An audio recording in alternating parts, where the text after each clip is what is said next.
5 years after the divorce, a Mafia boss walked into the emergency room and went still as stone. Vince Callahan had not come for family matters, nor for longing, nor for regret. He had come because a low-ranking soldier had been injured in a clash on the south side. But fate required no invitation. When the automatic doors slid open through the icy rain of the Chicago night, the hard click of Vince's expensive black leather shoes echoed sharply across the hospital tile, blending with the intercom announcements and the frantic cries for emergency assistance. And then he saw her, Clare, his ex-wife, the woman he had not seen, had not spoken of, had not allowed anyone in his world to mention for 5 long years. She was kneeling beside a hospital bed, her hand wrapped around the small, trembling fingers of a little boy who lay unconscious, breathing in shallow, fragile bursts beneath a maze of tubes and machines. The boy had his eyes, those cold, gray eyes that burned bright whenever anger or pain took hold. The boy had his blood type, the rare kind carried by only 1% of the population. And just above the child's left brow was a crescent-shaped scar, the exact same scar Vince had earned at 7 years old when he fell off a bicycle for the very first time on a Bronx sidewalk. The boy carried a past, a present, and a future that Vince had never known he had lost. And he had no idea who the child was. No clue, no warning, no letter, no message. Only Clare, the woman he had once loved with a ferocity that bordered on madness and hated. With a coldness that bordered on cruelty, now bent over that small body, crying quietly as if her entire world were collapsing inside her chest. And in that instant, time froze. What would unfold in that cold hospital room would expose 5 years of betrayal, of buried secrets, of sacrifices so profound they could shatter a heart and force you to question everything you had ever believed about love, about loyalty, and about redemption. Because she had not betrayed him to destroy him. She had betrayed him to save his soul. And this time, love would demand everything. With no bodyguards flanking him as usual, Vince walked heavily into the emergency ward, his gaze sharp and cold as a blade as it swept over nurses, doctors, and patients. They recognized he was not an ordinary man, not a patient, not a relative, but something else. A force stepped out from the shadows of the underworld, dressed in a charcoal leather coat, broad-shouldered, moving with the kind of quiet power that made nurses instinctively step aside without being asked. He did not need to speak. His presence alone tightened the air. And then his eyes locked onto that silhouette. The one that turned every curse and every shard of bitterness he had clung to for 5 years into ash. Clare was no longer the woman with the warm smile who used to fall asleep in his arms. She was thinner, paler. Her once long brown hair now cut short at the chin, tangled from sleepless nights. But her eyes were the same. Those amber eyes that had once brought him to his knees now glistened with tears. Yet still held that quiet fire that had once burned straight through his soul. Vince did not know how he found himself standing so close to her.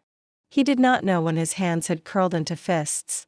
He only knew that when he stood at the foot of the hospital bed and saw the child struggling to breathe with that familiar scar, something inside him shifted. "Who is he?" His voice came out rough like stone grinding against stone. Clare startled, her shoulders trembling. She did not look at him, only pulled the blanket closer around the boy. "You should not be here," she whispered, her voice so soft it nearly dissolved into the faint beeps of the weakening heart monitor beside them. But Vince Callahan had never been a man who listened to anyone. Especially not when his heart was screaming that something about this scene was unbearably, irrevocably wrong. That boy could not possibly not be his. Not with his blood running beneath that fragile skin. Not when those gray eyes mirrored the ache in his chest. Not when that scar was a memory carved into his own youth. And in that moment, every ounce of power, every sin, every blood-stained corner of the empire he had built collapsed beneath the gaze of a child who had never once called him father. If you are still following this story at this point, I believe something inside you is stirring as well. Perhaps anger, perhaps sorrow, or perhaps simply that tightness in the throat when a man realizes the child who is barely clinging to life might be his own flesh and blood, a child he never knew existed. And this is only the beginning. If this story has touched something deep within you, Do not forget to subscribe to our channel so you will not miss the next chapters, where every tale is a journey filled with emotion, suspense, and humanity. Tap like if these moments held your attention. Share this video with your loved ones so they too can experience these raw emotions alongside you. And we would love to know where you are listening from. Leave a comment with your city, your state, or your country so we can see how far these stories reach across this wide world. It is one of the most beautiful ways to connect hearts that resonate with one another no matter the distance. And now let us move on to the next part, where truths are uncovered and where the most painful betrayal may prove to be an act of love in its purest form. Vince did not take his eyes off the boy. In a brief moment that stretched out like an entire lifetime, his mind turned chaotic, every fragment of memory cutting into him like shards of broken glass. The child lay there, thin and frail, skin pale, tiny fingers twitching in rhythm with the weak heartbeat displayed on the monitor. Yet it was not the tubes, not the oxygen line, not even the fragility of a life nearly slipping away that stole Vince's breath. It was that face, a face that made his chest tighten because it was so familiar, as if he were looking at his own childhood reflected back at him. The eyes were closed, but the shape of the cheekbones, the line of the jaw, the slightly thick eyebrows, all of it mirrored the past he had tried so hard to bury. And then there was the scar, clear and undeniable. A small crescent-shaped mark just above the left eyebrow, a foolish childhood accident Vince had once believed no one else in the world could possibly share with him. In exactly the same way. It was as if fate were mocking him. He did not believe in coincidence. In his world, coincidence was the first sign of a lie that had gone on for far too long to be taken back. And if this was real, if this boy was his son, then Clare had hidden that truth from him for 5 long years. He felt the entire world he had once held in the palm of his hand slip from his grasp and plummet into a bottomless void. Clare remained kneeling beside the bed, biting her lower lip until it bled. Yet, she still did not turn toward him. Vince closed his eyes for a single second and drew in a deep breath. He could not afford to lose control. Not here. Not in front of a child fighting for every last breath. Not when his own heart was beating for something he did not dare to name. He opened his eyes, his cold gaze shifting from the boy to Clare, his voice rough and low as it broke the air like distant thunder on a winter night. "What is the boy's name?" Clare tightened her grip on the tiny hand lying limp on the white sheet. "Ethan," she answered, barely more than a breath. "Ethan Monroe." Vince felt something crack deep inside his chest. Clare was still using her maiden name. He could not decide whether that hurt him or brought him a strange, bitter sense of relief. Ethan. The name echoed in his head like a curse spoken again and again. He stared at the boy as if searching for some detail that might disprove the truth. But the more he looked, the more certain he became. The long dark lashes, the straight nose, the firm line of the chin. Even at such a young age, everything belonged to him. Clare did not need to admit anything. The truth was already carved into every feature of that face, silently screaming into the stillness that he had missed 5 years. No, that 5 years had been stolen from him. A sharp electronic hiss came from the monitor, making both of them jolt. Clare sprang to her feet. Her hand flying to press the call button for the doctor. Ethan coughed softly, the sound so weak it might have been a small bird beating its wings in a snowstorm. Vince stood motionless, and for the first time in many years, his eyes filled with a panic he could not hide. A young doctor rushed in, followed by 2 nurses. The red-haired nurse quickly checked the numbers on the screen while the doctor bent over the child, watching the heart rate and oxygen levels. One of the nurses shouted, "We need O-negative blood right now." Clare's face drained of color as she clutched her son's hand as though he might vanish before her eyes. Vince stood as if turned to stone. O-negative. It was his blood type, an extremely rare type carried by only 1% of the population and the type that could be given to almost anyone. He did not need any further confirmation. The blood flowing through Ethan's veins was his own. That child was his son, the son of Vince Callahan. And at that very moment, that small life was balanced on the edge between life and death. While the only person who could save him was the man he had never had the chance to call father. There was no more time for anger or accusations. Nothing mattered now except keeping that boy alive. Vince stepped forward, his voice hard as steel, leaving no room for argument. Take my blood. I am O negative. The nurses froze. Claire froze. The doctor stared at him as if receiving an order from a man far more used to giving commands than asking for help. Yet the tone carried no arrogance, no undercurrent of criminal authority. It carried fear, a raw and unfamiliar fear that had not existed in him through all the years of violence and bloodshed. The fear of losing something he had never known he possessed. For a man like Vince, that was a cruelty worse than death. Before the doctor could even fully react, Vince had already raised his arm, shoving the sleeve of his leather coat aside, revealing tough skin mapped with old scars. He did not wait for permission. He locked eyes with the young doctor, his gaze so sharp that even someone accustomed to facing death every day felt their breath catch. Take my blood right now, the doctor nodded quickly and signaled to the nurse. Claire stood motionless at the bedside, her face ashing as if her soul had just been knocked out of her body. Her amber eyes darted back and forth between Vince and Ethan, wild with panic, despair, and such consuming terror that it seemed she might collapse at any moment. Vince stepped a little closer, just near enough to see Ethan's face clearly under the cold fluorescent lights. The boy was breathing heavily, his small chest rising and falling in shallow waves, his lips so pale that all traces of pink had almost disappeared. A long beep from the heart monitor sounded, then broke apart into uneven pulses, plunging the emergency room into a suffocating tension. Claire began to sob, not in quiet tears, but in ragged, broken cries. Yet, she still tried to steady her voice. Please, Ethan, you have to hold on. A nurse set a tray of instruments beside the bed, readying the blood transfusion line. Another nurse inserted the needle into Vince's arm and dark red blood flowed out, drop by drop, sliding through the tube and into the small, trembling body on the bed. Vince watched, his breathing growing heavier, as though with every drop of blood leaving his body, a piece of his heart that he had never known remained inside him was being drawn out. After several minutes, the doctor checked the monitor, his brows furrowing with worry. Ethan's heart rhythm was still unstable. Claire nearly collapsed at those words. She clutched the rail of the bed, shaking her head. No. No. Please save my child. Vince turned toward her, his eyes filled with suspicion and fury, but woven through with a deep aching hurt.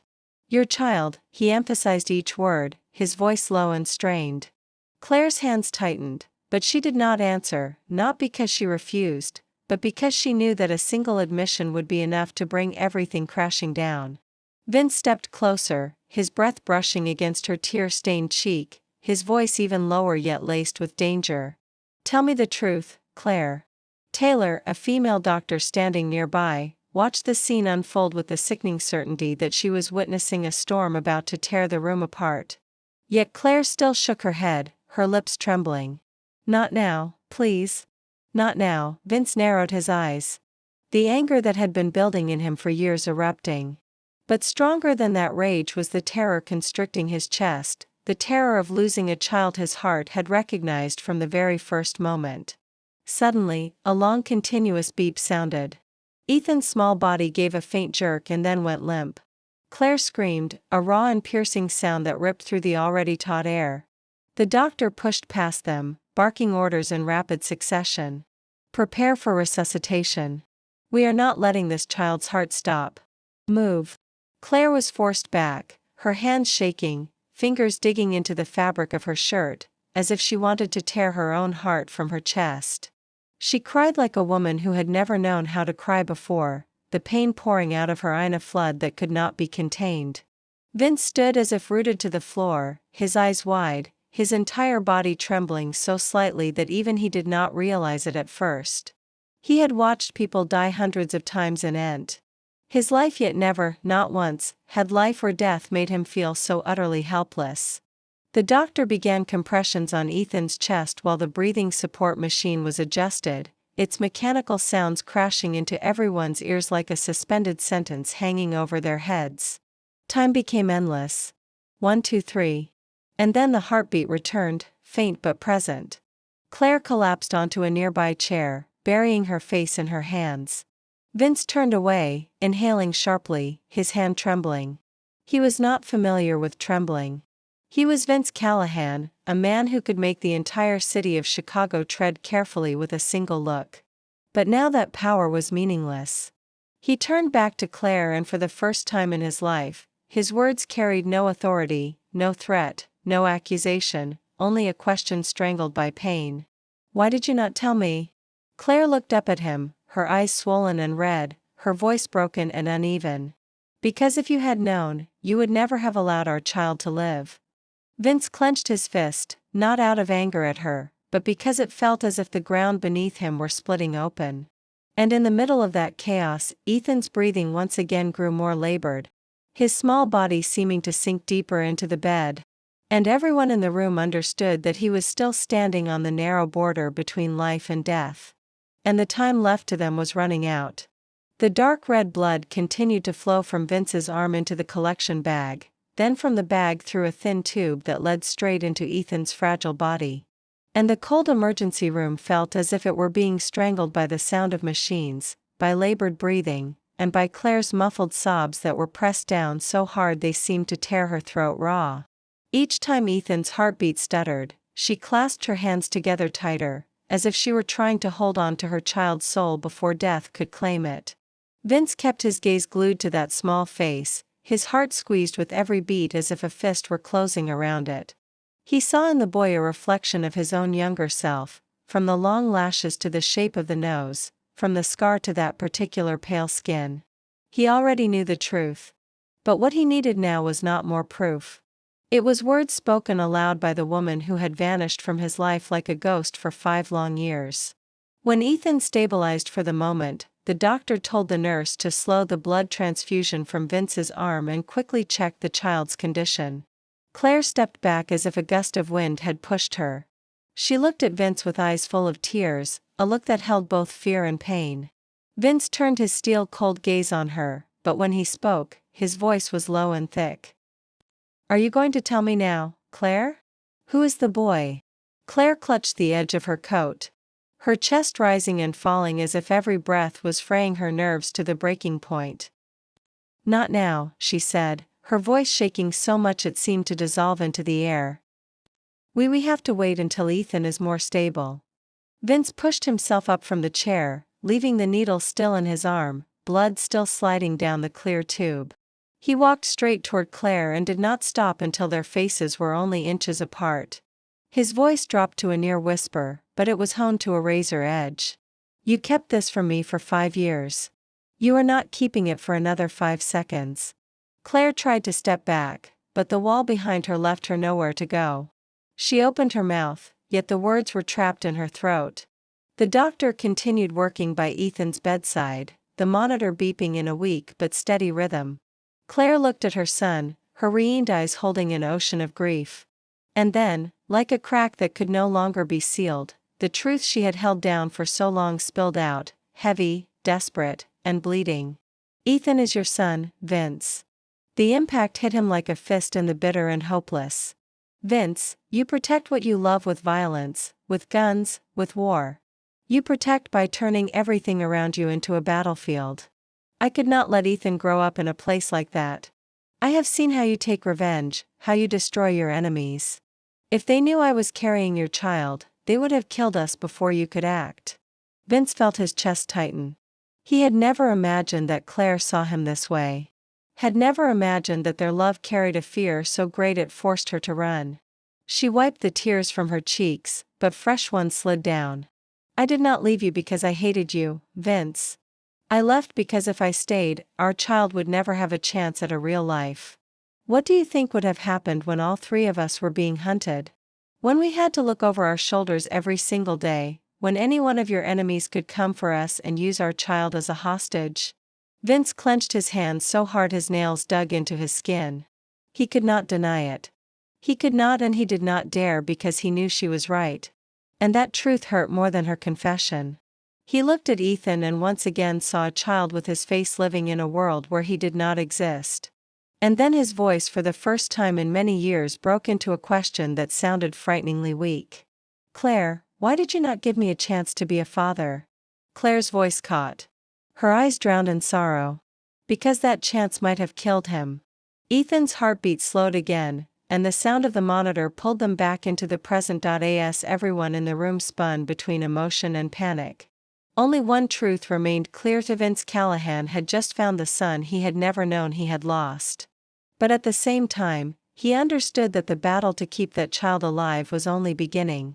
Claire stood by the bedroom window, her hand resting lightly on her stomach, which was still so small then that almost no one could have noticed. Snow fell softly outside, quietly covering the balcony of the penthouse she and Vince had once called home. Chicago at night was bitterly cold, but not as cold as the feeling seeping into her heart. The room was so quiet she could hear her own heartbeat, each slow, conflicted thud resonating through her. In the living room, Vince was on the phone, his voice low and firm, just as it always was when he issued orders. "He touched my shipment, and you know exactly how I will deal with that." Claire closed her eyes. She did not need to see him to picture his gaze. Cold, sharp, and merciless.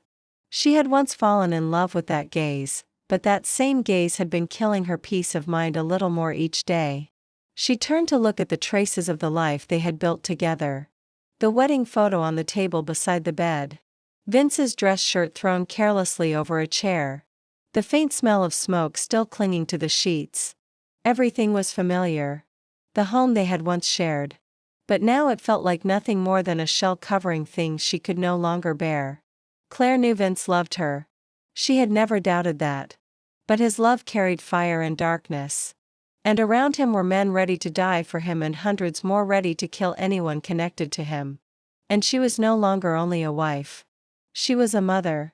The child in her womb was a piece of Vince's flesh and blood, a thin shaft of light in the blood-stained world he moved through. And Claire knew that if she did not leave, sooner or later that child would pay the price for bearing the name Callahan. That night, she left no note, not a line, not a farewell. She simply disappeared. She chose a moment when Vince was in a meeting with his men, called a taxi to the back of the building, and left with a single small suitcase that held a few changes of clothes, forged papers, and the cash she had quietly saved over 6 months. As the car pulled away from the city center, Claire did not look back. Not because she did not want to, but because she knew that if she allowed herself a single backward glance, she would never have the strength to keep going. She had no idea where she would end up, only that the farther she was from Vince, the more likely it was that this child would survive. She headed west, stopped in a small town near the border of the state of Iowa, rented an old house near a gas station, and began a new life under the name Claire Monroe. No one knew who she was. No one asked why a pregnant woman lived alone, worked as a waitress in a town diner, and avoided any conversation that strayed into personal territory. Each night, she lay on the hard bed in the cramped rented room, her hand resting over her stomach as she whispered to the baby, "I am sorry. I know your father will be angry. But if you stayed there, you might never have been born." She missed Vince. She missed him with a depth she had never felt for anyone. She missed the way he placed his hand on her back as they slept. The way he held her hand in a crowd as if daring the world to touch her. But love alone could not save this child from what Vince represented. Claire knew that because a few days before she left, she had found a black and white photograph slipped under the door. In the picture, she was standing in front of a pharmacy, one hand resting on her abdomen. At the bottom of the photograph, written in jagged red ink, were 3 words. "We know already." Claire never told Vince about that photograph because if he knew, someone would die and the blood would stain not only his hands, it would stain the hands of the child who had not yet been born. So she left, not because she hated him, but because she loved him enough not to turn him into the monster she knew he would become if he lost her and lost their child. In the final moment as she left Chicago behind when the car crossed the great bridge leading out of the city, she looked into the rearview mirror where the city lights blurred into a misty glow. A last whisper echoed in her mind like the fading voice of another life. "Forgive me, Vince, and if the day comes when you find us, I only hope that it is a day when you have learned how to love without needing to fight." Claire had never imagined there would come a day when she would have to step back into Vince's world. Even if only through a single phone call, but when she realized she could no longer protect the child on her own. When photographs began appearing silently in her mailbox, and when the silhouettes of strange men started standing across the street every night, Clare knew she no longer had a choice. She did not dare call Vince. If he heard her voice, he would find her, and if he found her, he would never let her go again. This time he would lock her inside, keep her caged in that world of blood, loving her in the only way he knew, by making everything around her flinch in fear. She could not allow Ethan to grow up as a true Callahan, surrounded by shadows that carried guns and by a silence thick with menace. So she called Mark Rohr. When she had lived with Vince, Mark had been the one man in his crew she trusted. He was the only one who had ever treated her with basic decency. The one who bowed his head politely whenever he came to the house. The one who asked if she needed anything before they left for their bloody jobs. Clare was not sure whether Mark would stand on her side, but in her desperation, she hoped there was still some fragment of humanity left in him. She found his number on an old phone saved under a false name. When she heard his voice on the other end of the line, Clare stayed silent for a long time. "Mark, it is me. Clare," she said, her voice rough as gravel. The line went dead quiet for a few seconds. "Clare, you are alive. Where are you?" Clare did not answer that question. "I need help. You are the only one I can trust. I do not need money. I do not need Vince. I only need my child to be safe." Mark stayed silent for a long time, then sighed. "You know, no one can hide from Vince. He will find you if he knows." Clare tightened her grip on the phone, her voice dropping to a whisper. "He will not know. Not if he does not hear it from me. Mark, please. I am close to giving birth. Someone is watching me. I do not know who they are, but they know I am carrying his child. I do not want my baby growing up on the edge of life and death. I cannot let that happen. I tried to live quietly, but I cannot. I need somewhere to hide just for a few years. Somewhere Vince cannot find me. A new identity. A new name. I will never appear in front of him again. Please help me."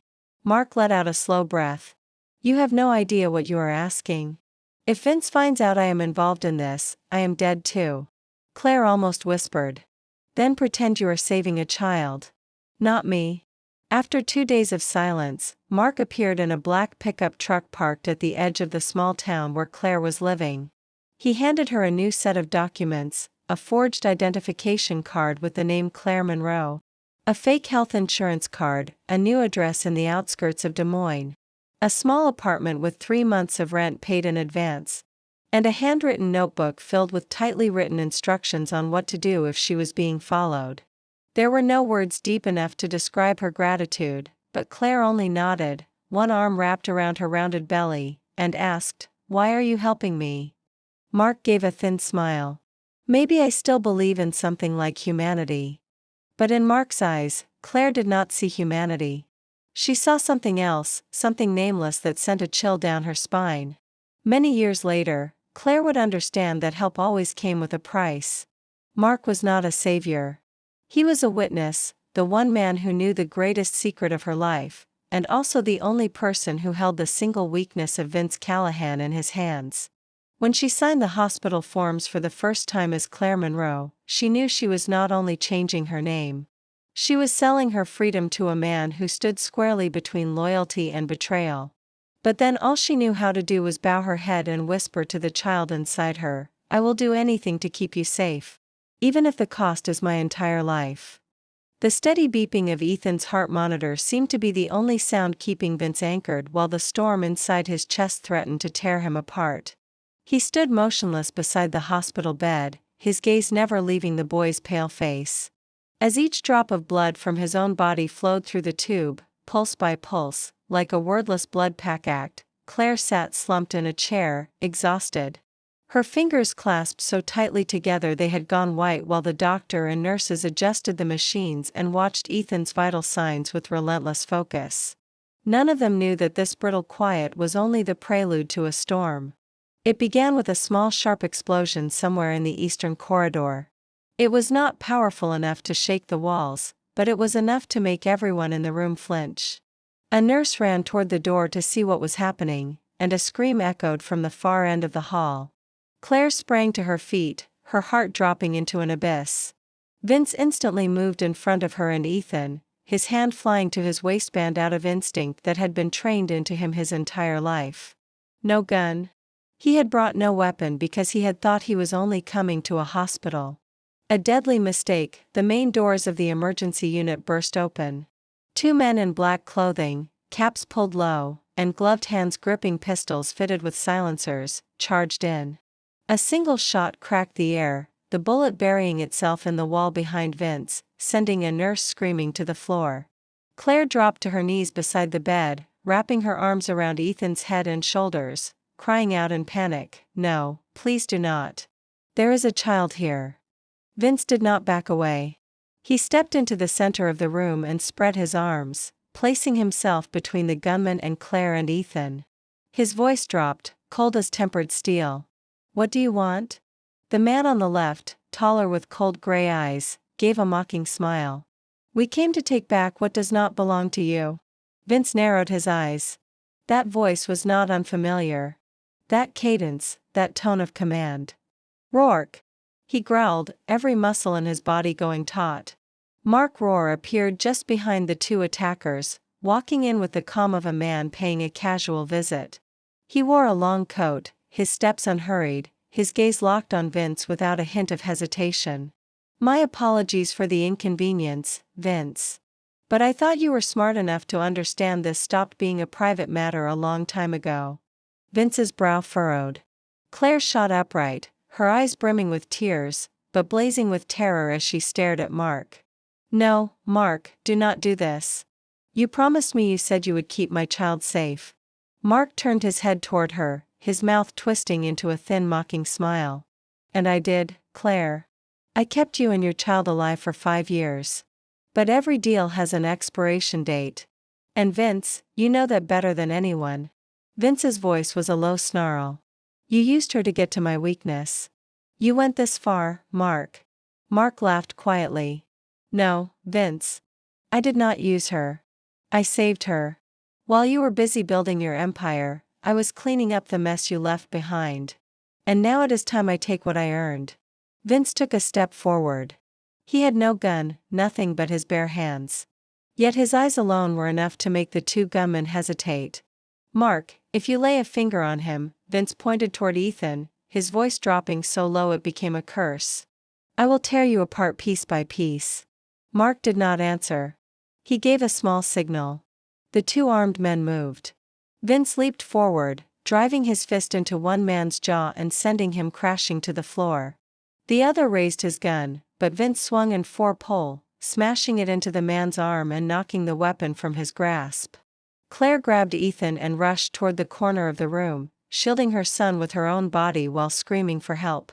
The doors to the emergency unit flew open again, this time revealing 2 hospital security guards and another doctor. For a second, the chaos paralyzed them. But Vince had already snatched the fallen pistol and aimed it straight at Mark. "That is enough. Get out now." Mark's smile did not waver. "You cannot protect him forever, Vince. You already lost 5 years, and that is the one thing that makes you weak. All I have to do is wait for the moment you slip." He stepped backward. His 2 injured men stumbling after him. When the door finally swung shut behind them, Claire collapsed to the floor and pulled Ethan into her arms. Vince remained standing, the gun clenched in his hand, his eyes dark as night, and he knew then that the war had begun. There was no way back. No more bargaining. Blood had already been spilled, and anyone who dared lay a hand on that child had just signed their own death sentence. Vince did not wait another second. The moment the emergency ward door closed behind Mark Rohr and his 2 men, he spun around, his gaze flicking over Ethan, who was drifting into an exhausted sleep on the bed with a face drained of color, and Claire, who was trembling as she held their child in her arms. The hospital was no longer a safe place, and he knew that once Mark had revealed himself, there would be no next time that ended this cleanly. He would come back, and the next time there would be no warning. Vince strode quickly toward Claire, yanked the curtain around the bed to block the view, then motioned for her to stand up. "We have to leave right now." Claire stared at him in confusion and fear. Ethan, he is not stable yet. He needs to be monitored. He cannot be moved right now. Vince leaned down and placed his hand on her shoulder, his voice dropping low but steady. Staying here will kill him faster than anything else. You have to trust me. Claire looked into his eyes for a long moment, then nodded. Vince turned to the doorway and called for a nurse. A young nurse hurried over, still shaken by the attack. Vince's voice was cold and precise, like an order given on a battlefield. Prepare a wheelchair for the patient, Ethan Monroe. I will sign the discharge papers. I take full responsibility. The nurse started to protest, but one look at Vince's eyes made her swallow the words. Within minutes, Ethan had been settled on his side in the wheelchair, his small body wrapped tightly in blankets, the foreline connected to a portable bag that Claire held close against her. The three of them slipped out of the emergency ward through a side door. Vince chose the staff corridor, cutting through the service hallway and down to the basement level. No one spoke. There was only the rattle of the rash, wheelchair wheels on the tile floor, Claire's strained breathing, and the suffocating tension wrapping around them like a poisonous fog. When they reached the parking garage, Vince stopped Claire and pointed to a black SUV parked against the wall. My car. Get in. Claire lifted Ethan onto the back seat, laying him down as gently as she could while Vince moved to the driver's side. The engine roared to life and the vehicle rolled out of the hospital in silence. Only when they had left the city center, crossing the wide bridge that led toward the outskirts, did Vince speak. You kept this from me for 5 years to protect him from me. Claire turned her face toward the window. The passing street lights washed across her features in slow intervals, revealing the faint lines carved by sleepless nights and the weariness etched there by fear. I did not hide him from you. I hid him from your world. Vince's grip tightened on the steering wheel. My world. The world that gave you everything, Claire. Have you forgotten the house you lived in? The life you had. You had everything. Claire snapped her head around, her eyes red, but no longer filled only with fear. Everything, Vince. I had everything except freedom, except safety, except the peace of lying down to sleep without wondering if the morning would begin with gunfire. You call that everything? Vince fell silent, his jaw tightening. He had always believed he was the shield, the one standing between Claire and the outside world, but now he realized that perhaps he was the storm she had been forced to flee. Claire looked at him, her voice softening, but losing none of its sharp edge. When I found out I was pregnant, I imagined telling you. I was going to tell you, but then the first photograph arrived. Then the second, someone was watching me. They knew. And I knew that if I told you, you would react the way you always do. Hunt them, kill them, and take revenge. Blood would be spilled again. And this time, it might be our child's blood. Vince did not answer right away. The SUV rolled silently through the dark streets, then turned down a narrow road that led to an abandoned warehouse district near the southern docks, a place he knew would be safe for at least this one night. He pulled the car to a stop, turned off the engine, then looked at Claire. So, you trusted Mark more than you trusted me. You let him help you vanish. You let him keep this secret for 5 years. Claire lowered her head. Not because I trusted him.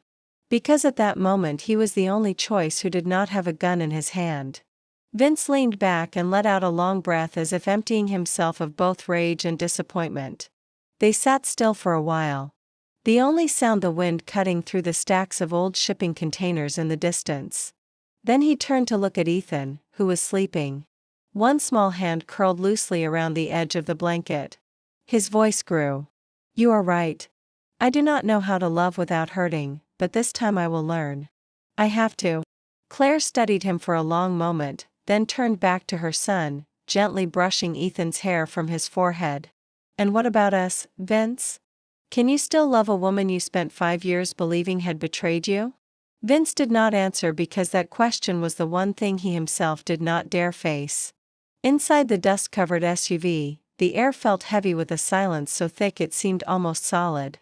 The weak glow of a distant street lamp slipped through the windows and painted shifting bands of light and shadow across Vince's face, mirroring the turmoil inside him. Claire sat in the passenger seat, her fingers twisting in the fabric of her shirt, her eyes fixed on Ethan, sleeping deeply in the back. The boy's breathing had evened out, his body still frail, but his heart rate finally stable. And that was the only thing keeping her from collapsing completely under the storm that had just ripped through their lives. Vince did not look at her, but his silence was the very thing making it hard for her to breathe. Not shouting, not rage, but distance. A distance carved not by the space between two seats, but by trust that had been shattered. Claire knew the time had come to tell him everything. There was nothing left to hide. She drew a slow breath, and her voice rose into the darkness, gentle, but cutting through the quiet like a blade. I had a deal with Mark. Vince still did not look at her, but his shoulders grew tenser. Claire went on, her tone steady and unhurried, as if each word had to pass through a wound. When I left, I had no idea where to begin. I had a little money, a few forged documents, but no one to trust. I tried to disappear to stay far from Chicago, far from the past. But then the photographs started appearing. Someone knew I was alive. They knew I was carrying your child. I panicked. I thought they would find me. And when I could not keep running anymore, I called Mark. Vince turned his head, his gaze sharp as a blade. Why, Mark? Claire met his eyes without flinching. Because he used to treat me with respect. Out of all the men around you, Mark was the only one who looked at me like a person, not a possession with the name Vince Callahan attached. I believed that at least some part of him still remembered what it meant to be human. Vince gave a short, humorless laugh that sounded like a dry branch snapping. And he helped you hide my son for 5 years. That is humanity. Claire shook her head slightly. No, that was the price. I did not see it until it was too late. Mark got me new papers, an apartment in Des Moines, cash, and fake health insurance. He said it was because he thought I did not deserve to die. But then the demands began. She swallowed hard, her voice growing weary. Every month I had to send reports, Ethan's health, photographs, what I was teaching him. I was not allowed to move without Mark's permission. I was not allowed to see anyone beyond the circle he approved. He watched every step I took. And if you refused, Vince asked, his eyes locked on her. Claire let out a bitter breath. He said he would send another photograph, one that would land in your hands. And when that happened, no one could save me from you. Vince's grip on the steering wheel grew so tight, his knuckles went white. Silence stretched out between them for several more seconds before Claire spoke again. 1 year ago, Mark started to change. He was no longer just controlling. He began to threaten. He said Ethan was the son of a boss, that the boy should have grown up with power in his hands, that I had robbed him of that. I knew he was preparing something, but I had no way to warn you. I could not call. I could not write. All I could do was wait for everything to fall apart. Vince sat very still, the sea wind slipping through a crack in the window and stinging his skin. Though he barely noticed, he only looked at Claire for a long time. Then turned his head to Ethan. The boy still slept. His small hand clutching the blanket as if that thin piece of fabric were the last barrier between him and the ruthless world beyond. You can blame me, Claire, he said quietly. You can hate me, you can leave me, you can disappear. But the fact that you let Mark control my son, every breath, every night's sleep, that is something I do not know if I can forgive. Claire bit her lip, tears spilling over, but no sobs escaping.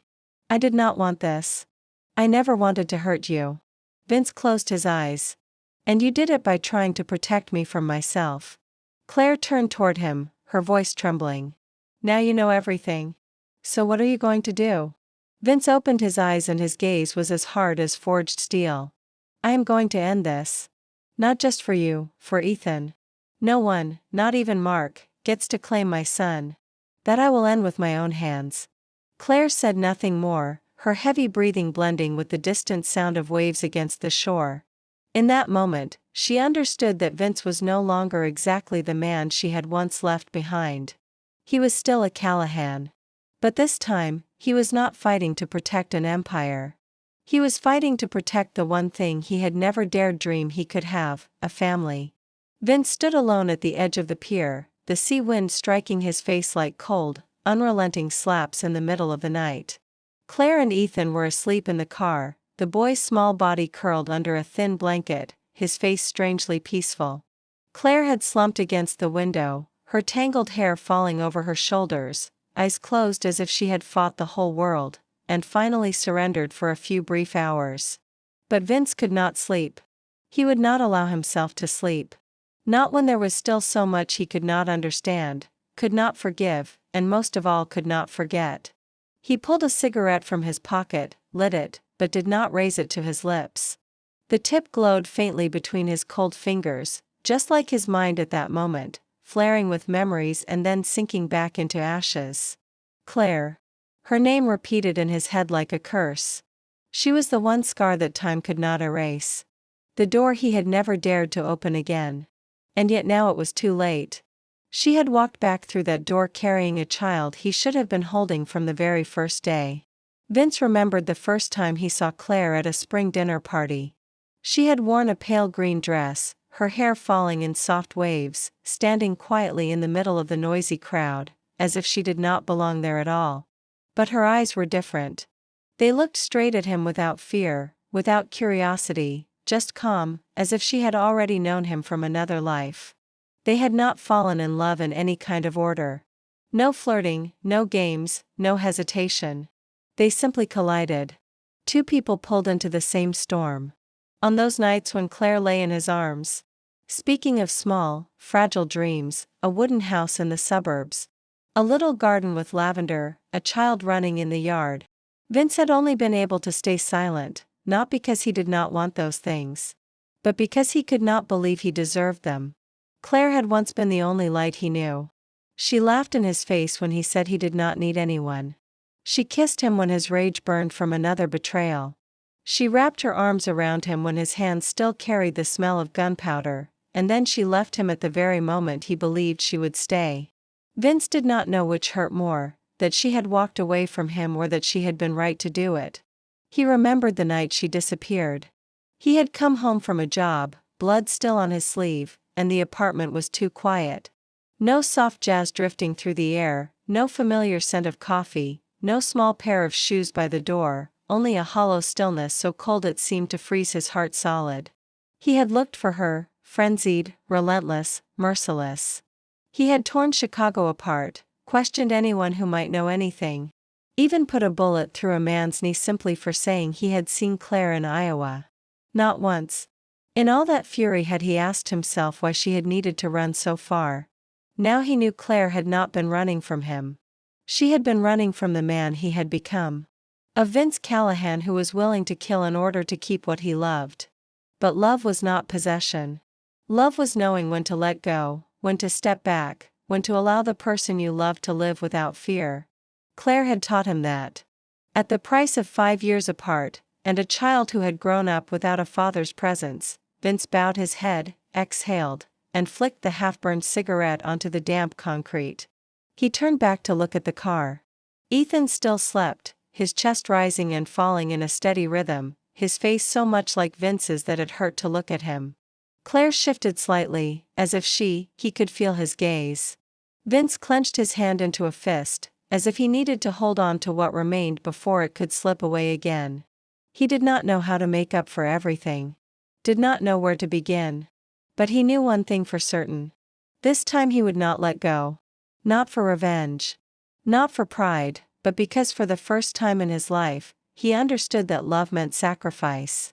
And if he had to risk his life to protect that love, he would not hesitate, whether it was against Mark or any other force waiting out there in the shadows for him to make a single mistake. Because now Vince Callahan was no longer just a boss. He was Ethan's father and the only man who still loved Clare after everything. The morning light streamed through the stained glass windows of St. Gabriel Church, spilling shimmering bands of color onto the marble floor like the quiet breath of God. The great wooden doors creaked softly as Vince pushed them open, the sound echoing up into the high vaulted ceiling until the entire space seemed to pause. He carried Ethan asleep in his arms, and Clare walked close behind him, dark circles under her eyes from too many sleepless nights. There was no one else inside. The long oak pews lined up in straight rows toward the altar, where a silver crucifix hung silently. witness to countless unspoken sins. Vince let his gaze travel across the space. He had come here in the past whenever the weight in his chest became too heavy to be solved with violence. A place where he could sit for hours in silence, free from demands, free from pleas, free from blood and gunfire. Only God, the darkness, and a guilt that never diminished. Claire looked around, her expression a mixture of surprise and unease. "I did not expect you to bring us here." Vince gently laid Ethan down on one of the pews, draped his coat over the boy's small body, then turned to her. "I did not expect it either. But when people no longer know where to run, they usually go back to the beginning." Claire sat beside Ethan, smoothing his hair with her fingertips. In the hazy light, her face seemed fragile, like someone who had stepped past the threshold of exhaustion, and was now searching for one last miracle. Vince walked forward and took a seat in the front row. He bowed his head, hands clasped so tightly that the tendons stood out. He did not pray because he knew he was not the kind of man who deserved forgiveness. But he still came. A habit from childhood when his mother had brought him here every Sunday morning and told him that God always listened, even when we did not deserve to hear anything in return. Claire watched him from behind, her gaze softening. "How long has it been since you remembered this place?" Vince did not turn around, his voice low, roughened by dust from old memories. "The last time I came here was after you left. I sat in this very spot from morning until evening, did not say a word. I just thought, I blamed, and then I went quiet." Claire rose and walked toward him, taking a seat at his side. In the silence so deep they could hear the wind sighing against the stained glass. She spoke softly. "I did not think you would keep this place in your life." Vince let out a faint, almost humorless smile. "There are things we never speak of. But we never forget. Like how you once told me that if I ever lost my way, I should look for a place where the light breaks through colored glass. You said that where that light falls is a place where God might forgive sins that people never could." Claire lifted her eyes to the ceiling. "Where that light painted faint hues over angels and saints. I do not know if there is anyone left who can forgive us. Not after everything that has happened." Vince turned to her, his gaze softer, but still fiercely determined. "Maybe no one will. But if there is any place to start again, it is here." Claire fell silent. She did not cry, but something in her eyes seemed to break and be stitched back together at the property. The same time, held by a thread that looked very much like hope. "I always hoped you would change, but I also knew I did not leave to force you to change for me. I left because I knew you would only change if you wanted it for yourself." Vince nodded slowly. "And now I do. Not for you. Not for the boy. For the first time in my life, I want to live without hiding behind a gun to protect what I love." They sat together in the quiet. A distant bell began to ring. Its sound drifting into the church as a reminder that time did not stop and that darkness did not wait too long for anyone. Vince stood and looked back toward Claire and Ethan. "We have only a few hours before Mark moves again. He knows we are running and he will not let this go." Claire tightened her hold on their child, then met Vince's eyes. "Then let us use this place as the starting point. No more running, no more fear. If this is a place where light can reach lost souls, then maybe it is also bright enough to show us the way out of the last piece of darkness." Vince nodded, his gaze lifting to the silver crucifix, where the colored light gathered and shimmered like a promise he did not know how to name. But he knew that from this moment on, he was no longer alone. And in the quiet sanctity of St. Gabriel Church, something that felt very much like faith began to glow faintly between people who had believed they had lost both God and themselves. The echo of the last bell had barely faded when a soft creak sounded from the rear door of the church. Vince turned his head, his gaze sharp as a blade. And the moment it caught the figure stepping through the threshold, every muscle in his body went tt. Claire shot to her feet, instinctively pulling Ethan into her arms, that old buried terror flaring back to life in her eyes. Mark Rohr walked in with the calm stride of a man arriving late to a quiet service, not a predator crossing into enemy ground. Light from the back door fell across his face. The same familiar smile. The same seemingly harmless eyes that for years had convinced Claire he was a safe place to rest her trust when every other door had slammed shut. Vince stepped forward, placing himself between Mark and Clare, his voice dropping low and dangerous like ice about to crack beneath a heavy weight. "Why are you here?" Mark shrugged, his gaze wandering over the cracks in the stone floor, the stained glass windows, as if he were admiring a work of art rather than walking into a confrontation that could end in blood. "Because I once thought this was the one place you would never return to. I was wrong." He looked at Vince and smiled. "You really have changed." Vince did not move. Clare held Ethan tighter, her heart pounding as Mark drew closer, each quiet footstep carrying a threat she knew too well. She whispered, her voice trembling. "Mark, do not. Please do not do this. You promised." Mark stopped, studied her for a long moment, then shook his head, the smile fading from his lips. "I never promised anything that did not benefit me. Clare, you were just not clever enough to see it." Vince narrowed his eyes. "You have been playing me all this time." Mark took another step. His shadow stretching across the church floor, spilling over the stone angel bowing before the silver cross. "I served you for almost 10 years, Vince. I killed for you. Buried bodies for you. Cleaned up the wreckage you left behind. And you never once saw me as your heir. Never gave me a place big enough to step out of your shadow." Vince's voice came out as a low snarl because you never had the spine to carry it. "You are not me, Mark. You only know how to lurk behind a man and bite when his back is turned." Mark's laugh was cold. "And now I am going to bite exactly where it hurts you most. I have your son in my hands, Vince. I know every beat of his heart, every cough, every hour he spends at school, every time he calls his mother. I watched that boy grow in a way you never did. I have more claim on him than you do." Clare sprang to her feet, her voice breaking. "You have no claim at all. You are a leech. You threatened me. You made me live like a ghost for 5 long years. You can fool me. You can use me against Vince. But Ethan is not a piece in your game. He is my son, and you will not touch him again." Mark turned toward her, and for the first time, a flicker of anger crossed his eyes. "I gave you a chance to survive, Clare. Do not turn it into your death sentence." Slowly, Vince drew his gun from inside his coat. His voice like steel scraped against stone. "One more step and I will make sure you do not have enough breath left to say another word." Mark stepped back, a thin smile returning to his face. Still the same old Vince, always thinking a gun can solve everything. But this time, I did not come alone. It was at that moment that the main doors behind them burst open. 3 figures in black rushed in, pistols drawn, their movements sharp and swift as lightning. Clare screamed, clutching Ethan tighter as Vince pivoted on instinct, placing himself fully between them and the gunman, his weapon aimed at the nearest threat. Mark raised a hand. "No shooting.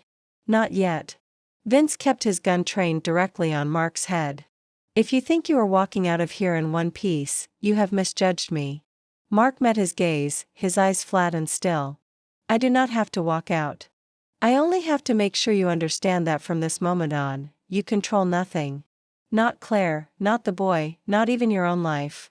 All that loyalty you thought you owned was nothing more than a mask I wore until the day came to take back what should have been mine all along." He signaled to his men to fall back, then turned away, leaving a final sentence hanging in the cold air. "See you soon, Vince. Somewhere no God will be able to save you." And in the hiss of the wind sliding along the ancient stone walls, Vince understood that the game had changed. This was no longer a fight between 2 men. It was a war between the darkness he had once fed with his own hands and the fragile light he was now trying to protect. The heavy church doors had barely closed behind Mark when the fragile illusion of quiet shattered with the harsh clang of metal striking marble. One of the 3 men who had started to leave suddenly spun around, raised his gun, and fired at Vince. Acting on instinct, Vince shoved Clare and Ethan down behind the nearest pew, and rolled to the left. His own gun roaring as a bullet punched into the attacker's shoulder and drove him to the floor with a strangled cry. The long wooden benches splintered and crashed sideways, shattered boards flying through the center aisle, as if even heaven could not stop the chaos that had been unleashed. Clare wrapped herself around Ethan, her body shaking with fear, but her eyes stayed on Vince, filled with a desperate trust she had nowhere else to place. The other 2 gunmen moved in from opposite sides, their shots exploding through a space meant for whispered prayers. Stained glass shattered, fragments of colored glass raining down like tears from the sky. Vince crawled along the narrow gap between the pews, eyes scanning, counting each enemy. One was hidden behind a column near the altar, fingers tight around a Glock, the other circling behind the statue of Saint Michael. Vince knew he did not have many bullets. Every shot had to count. And more important than anything else, he had to keep Clare and Ethan alive. A shot cracked from the right, the bullet grazing past his head and forcing him to freeze for a heartbeat. But that heartbeat was enough for him to mark the angle. Without hesitation, he rose, firing twice in quick succession. The first bullet chipped stone from the column. The second buried itself in the chest of the man crouching behind the altar. He dropped without a sound. The scream that followed was not from an enemy. It was from Clare. Vince whipped around, his heart seizing. Clare lay on her side on the stone floor, still holding Ethan. But blood was spreading from her flank, blooming dark across her shirt. A stray bullet. She had shielded their child with her own body. No. Vince's roar echoed through the sanctuary as he lunged toward her, pressing his hand hard over the wound where the blood poured like a red river. Clare bit down on her lip until it bled. Her gaze locked on Ethan as if letting go for even a second would cause him to vanish. Vince, do not let him take our son. Her words were thin and broken, her breath ragged. Ethan's eyes flew open and he began to sob, calling for his mother while Vince tried to hold her together and shouted for something, anything to stop the bleeding. The last gunman charged from behind the column. But this time, Vince did not wait. He yanked the knife from the back of his belt and hurled it with all the fury and terror tearing him apart. The blade sank deep into the man's neck, and blood burst forth in pulsing jets. A grim verdict for the sacrilege of bringing this violence into a sanctuary. Then there were no more gunshots, no more shouts. Only Clare's labored breathing, Ethan's frail sobbing, and the soft clink of the windchime hanging near the back door, stirring in the draft like the cold breath of death passing by. Vince lifted Clare in his arms and carried her like a sleepwalker through streaks of blood on the stone floor. His shirt was soaked, his hands would not stop trembling, yet his eyes had gone so cold they could have frozen the night itself. He laid her on a pew near a broken window where the light fell across her face, pale and drawn like the last touch of dawn reaching her after a lifetime of darkness. "You are going to be all right," he said, forcing his voice to stay calm, though his eyes betrayed everything he felt. Clare's fingers found his hand and closed weakly around it. "Do not lie to me. I have spent my whole life living inside lies to protect our races, son. Now I only want the truth." Vince sank to his knees, lowering his forehead to hers. "The truth is, I let you go once, but if you leave me again now, I do not know what will be left of me to hold on to." Clare gave a faint laugh, fragile as the last leaf falling from a branch when winter comes. "Then hold on to Ethan. Do not let him grow up like you. Give him what neither you nor I ever had, the freedom to choose the light." Vince's vision blurred. He wrapped his arms around her, pulling her in as if he could pour every remaining drop of his own strength into the body that was slowly growing cold. And in that moment, with the wind slipping through the shattered window, Vince Callahan finally understood what he had spent his whole life avoiding. Love was not holding on. Love was having the courage to lose. And Clare, the woman who had stepped into his world with a gaze that held no fear, was leaving him now in his arms, paying the full price of what real love meant. Clare lay motionless against Vince's chest, the dim light from the broken glass spilling across her face, giving her pale skin the look of being brushed by a fine mist. Her eyes were half closed, her breath shallow and uneven, her chest rising and falling like a small flame flickering in a storm. Blood still seeped from the wound at her side, despite the coat Vince had tied tightly around it. His hands were slick with her blood, hot and trembling. But he did not dare move away from her, even for a heartbeat. "Clare, can you hear me? You have to hold on. The ambulance is on its way, I called them. You have to stay. Do you understand?" Vince whispered, each word driving into his own heart, as if he might use language itself to tether her soul to life for just a little longer. Clare's eyes fluttered open, unfocused, but kindling with a faint light when they found his face. Her voice was so soft that Vince had to lean close to catch it. "I am still here. I have not gone anywhere yet." Vince pulled her tighter, his hand stroking her hair the way he had on the nights when nightmares chased her from sleep. "It is going to be all right. You are going to get through this. Then the three of us will leave this place. A small town, a wooden house, a lavender garden like you dreamed of. We will start over, Claire." She gave the slightest smile, thin as a final thread, tying her to this world. Her voice broke. "No, not the three of us. Only two." Vince shook his head, his eyes reining. "Do not say that. You have been strong for 5 long years. You are stronger than anyone I have ever known. You can make it through this." Claire stopped him with a look that was gentle yet unyielding. "I am tired, Vince. I have been holding everything together for so long. Now it is your turn to hold on. Hold on to Ethan. Hold on to everything I have sacrificed, so it will not be for nothing." Vince bent his head and pressed his lips to her forehead. Her breath was turning cold, but her fingers still clung to his hand. Claire whispered, almost only a gust of air. "Ethan, do not let him think his mother ran away. Tell him I love him. Tell him. Everything I did was for him." Vince nodded, tears spilling down his cheeks unchecked. He gripped her hand even tighter, afraid that if he loosened his hold, she would disappear forever. "I will tell him. I promise. He will know." Claire looked at him. And now there was no fear in her eyes, no hesitation, only peace. "You know, if there were another life, I would still choose you. Even if it ended like this again." Vince choked on the words, each heartbeat shattering a little more. "Claire, I am sorry. I never said it, not enough, but I love you. I have always loved you." Claire smiled one last time. Her voice floated out like a breath of wind. "I know." And then her breathing stopped. Her eyes, which had lingered on him for one last moment, closed slowly, like someone finally slipping free from a long dream. Her body went slack in his arms. Time seemed to stop. The wind through the broken window fell silent. Even the frantic pounding of his own heart faded from Vince's ears. There was only a stillness so profound it felt like a void. He lowered his head to her chest, pressing his cheek to the heart that had just fallen silent, as if he could catch one final trace of its warmth. Ethan was still asleep, worn out and spent after the chaos, unaware that his world had just shattered without a sound. Vince sat there, holding Claire as if by clinging to her tightly enough and long enough, he could force time to turn back. But deep down he knew that a part of him had just gone with her and would never return. In the center of St. Gabriel Church, a place that had witnessed countless vows and countless sins, a soul had been set free, and a man, for the first time in his life, truly understood what it meant to lose. The rain had begun early that morning, falling softly on the cold earth, as if the sky itself were in mourning for the soul that had just departed.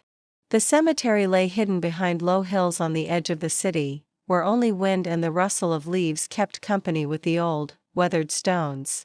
Claire was buried in a quiet corner on high ground that would not flood when the rains grew heavy, a place that could still feel the touch of the setting sun every evening, just as she had once said. If she ever had to leave this world, she wanted to rest somewhere the light could still find her. Vince wore a long black coat, standing motionless before the freshly turned grave where her name was carved into the stone along with the year of her birth, the year of her death, and a single line of inscription. Clare Monroe, mother, wife, the woman who loved with her whole life. Ethan stood beside him, one hand gripping his father's coat, the other clutching a sprig of purple lavender he had picked from the small garden behind the rectory. He said nothing, his wide eyes fixed on the damp mound of earth as if trying to understand why his mother would not wake up again. Vince leaned down, placed the flower Ethan had given him at the base of the stone, then straightened and drew in a long breath to steady his voice. "Claire, I always thought I would be the one to go first. I have lived in the dark long enough to believe that light was never meant for me. But then you walked in, bringing something that made me want to stay. I did not say that when I still had the chance, and that will be the thing I regret for the rest of my life." Ethan looked up at his father, his brown eyes so much like Vince's, shining through the light rain. Dad, is Mom cold? Vince bent down, resting a hand on his son's shoulder. No, she is somewhere warmer than anywhere we have ever known. There are no guns there, no pain, only peace. Ethan nodded slowly, then whispered, Dad, are you sad? Vince hesitated, then nodded. Yes, very sad. But I do not think your mother would want us to cry forever. She would want us to live and live well so she can rest in peace. Ethan was quiet for a moment, then murmured, I miss her. Vince's hand tightened gently on his son's shoulder. So do I. They stood there in the rain without an umbrella, without hurrying to leave, as if their presence alone was the last farewell Clare deserved. A few parishioners slipped quietly away, leaving father and son alone at the graveside. A gust of wind scattered a handful of deep red leaves across the wet earth. Vince bowed his head and closed his eyes. In his mind, he saw Clare's soft smile as she held a morning cup of coffee, sunlight filtering through the curtains and setting her hair aglow with a tender sheen. That was the Clare he would carry with him. Not the woman lying beneath the ground, but the one who had taught him how to love, how to let go, and how to forgive. Ethan tugged on his sleeve, his voice as small as the breeze. Dad, are we going to be all right? Vince looked at his son and saw in that child not only Clare's reflection, but the one thing that remained of the love he had once lost. He nodded. Yes, son. We are going to be all right, but maybe not today. Then together they turned and walked away from the graveyard, saying nothing more, bound by the quiet companionship of the living who carried the dead inside their hearts. The rain kept falling softly, like a shawl from the sky wrapping itself around wounds that had not yet healed. Yet beneath the ache, something had been planted. Hope in the small, fragile shape of a child, and in the silent promise of a father that no matter how long the darkness lasted, he would find a way to lead his son into the light. Because that was the only way Clare could ever truly rest. That evening, after the funeral, the drizzle had not stopped. Vince sat alone in the small living room of the temporary house he had rented on the edge of the city. The warm yellow light from the lamp too gentle and too weak to push back the emptiness that filled the space. The walls were quiet, the air still carrying the sharp scent of antiseptic, and Clare's coat still hung where she had left it. As if she had only stepped outside for a moment and might walk back in at any time. Ethan slipped quietly into the room, clutching an old, worn teddy bear that Clare had sewn for him years before. He stopped in front of Vince, silent for a few seconds, as if gathering all his courage. Dad, was Mom ever afraid? Vince looked up, surprised. Why are you asking that? Ethan sat down beside him, resting his head lightly against his father's arm. When Mom was hurt, was she scared? Did she know she was going to go? Vince said nothing at first, his heart tightening. He squeezed his son's small shoulder, his other hand smoothing the boy's hair the way Clare used to do. Your mother was not afraid, Ethan. She was the bravest person I have ever known. She lived her whole life to protect you, even when it meant sacrificing everything. She knew she would not be able to stay, but what gave her peace was knowing you would live and that you would be safe. The boy lifted his eyes to his father, dark and wet, but serious. Then was Mom sad because she could not stay with me? Vince swallowed hard and nodded slowly. Yes, she was very sad, but she wanted you to grow up in the light, to choose your own path without the shadows of our past covering you. She kept that hope inside her for all those years. And in her last moments, she was still only thinking of you. Ethan hugged the teddy bear tighter, his lips pressed together. Then, did Mom ever cry? Vince turned to look at his son, his own eyes blurring. Yes, she cried many times, but she did not cry because she was afraid. She cried because she loved, because she missed, because her heart hurt when she had to be away from the people she cared about. And maybe she cried for me, too. Ethan rubbed his eyes. I wish I could remember more about Mom. I remember the smell of her hair and her singing when I went to sleep. I do not remember her face when she smiled. Vince pulled him into a tight embrace, his heart aching as if it might split apart. You do not have to remember everything. I will tell you.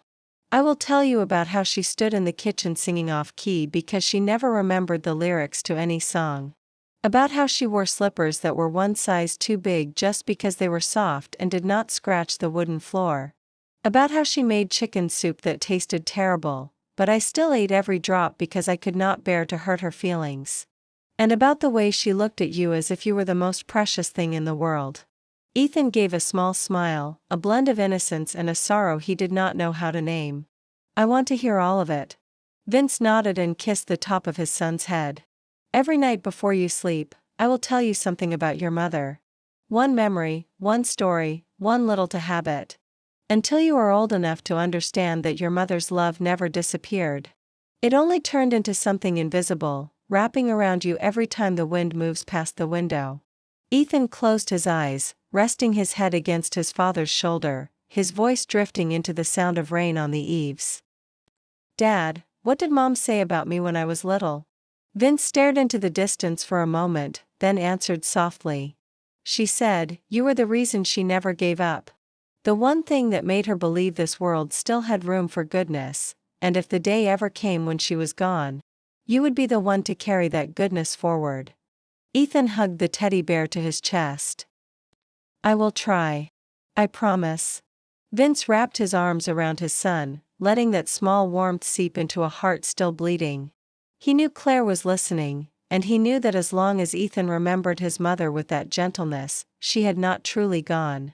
On a rainy night, under a dripping SES roof, a father and his child leaned into each other and began the first small piece of memory in a new journey. The journey of those who remain, learning how to love inside the empty spaces that love leaves behind. The next morning, when the first light slipped through the gap in the curtains and fell across the cold wooden floor, Vince quietly folded Ethan's blanket. The boy was still deep in sleep. One arm wrapped around the old teddy bear. The other hand resting on his father's shirt as if he were afraid Vince might disappear if he let go. As Vince carefully slipped off his son's outer jacket to wash it, a small folded piece of paper dropped to the floor. It was a note folded in quarters, crumpled with age, yet still intact. Vince bent to pick it up. The familiar slant of the handwriting made his heart clench. It was Clare's hand. His fingers trembled as he unfolded it. Each line speaking directly to him through ink that had blurred in places with time and perhaps with tears. Dear Ethan, if you are reading this letter, it means I could not keep walking beside you and your father. I am sorry I had to leave this way and that I left such a large empty space in your heart. But there are things I had to do. Not because I wanted to, but because I believed you deserved to live a life without gunfire and shadows. My son, as you grow up, you may hear many stories about me, about your father, about the years of upheaval we endured in silence. But I want you to know this before you hear any of that. You are the most wonderful thing I ever had. Not everyone born into our world gets to choose what is good. But you are different. You are the choice I fought to keep. The light I refused to let go out no matter how dark the night became around me. I once dreamed of a simple life, where morning meant the smell of warm coffee, afternoon meant the sound of children laughing, and night meant your father's arms holding both of us close. For a while I believed I could have that forever. But reality did not follow the dream. I had to leave. I had to hide you. I had to do things that still hurt when I think about them. I made a deal with Mark because I was afraid that without it, you would not live long enough to grow up. I do not regret choosing to protect you. But I grieve. I grieve the years when I was not there, when you had a fever, when you fell, when you learned to speak, when you took your first steps. I also grieve that I could not tell your father that in every single moment I never stopped loving him. Vince, if you are reading this, I hope you can forgive me. I did not have enough courage to believe we could face everything together. I let fear take over where love should have stayed. But I believe that if anyone can raise Ethan into a good man, it is you. Teach him how to be strong and also how to be gentle. Teach him that tears are not weakness. Teach him never to use his fists to hold on to something that does not belong to him. And most of all, teach him how to love. To love with a heart that is not burdened with hate. To love with trust even when that trust leaves him vulnerable. Ethan, I hope you will live a life that is deep and full, but also peaceful. Do not let the old darkness from your father or me strip away your belief in what is good.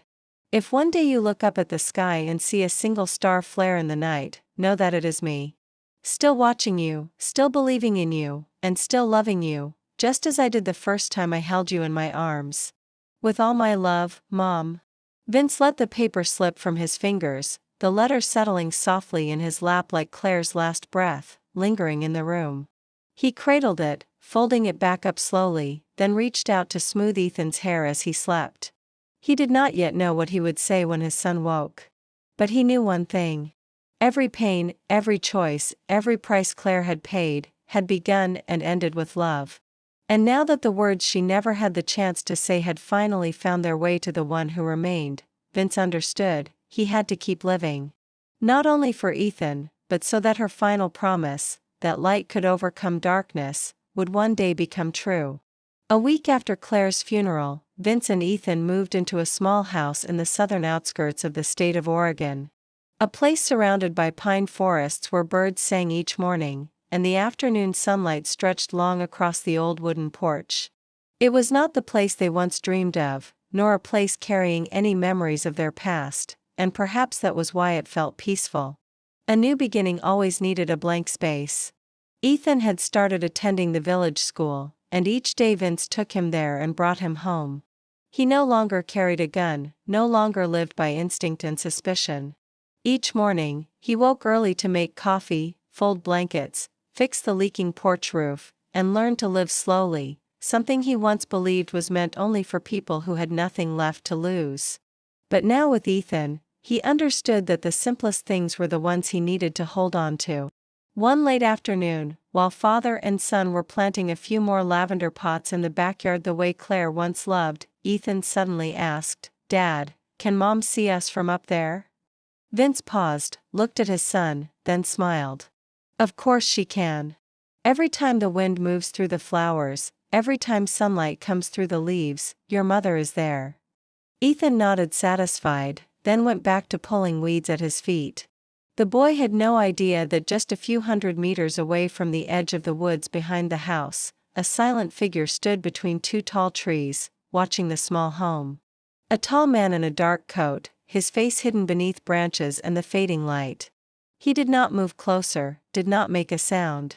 He only stood there like a reminder that the past, even when buried, could still return at any moment. A gust of wind swept by, carrying a few lavender petals onto the stone steps, and then everything settled again. Vince lifted his head, sensing something shift in the air. His eyes scanned across the trees, but all he saw were birds crossing the sky and the usual rustling of leaves. No sign of anyone watching.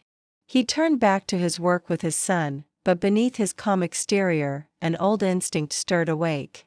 He was no longer a man living in the shadows, but he had not forgotten how to walk out of them if he needed to. Life, after all, was a chain of choices. Claire had chosen to love, to forgive, to sacrifice her own life for the sake of their child.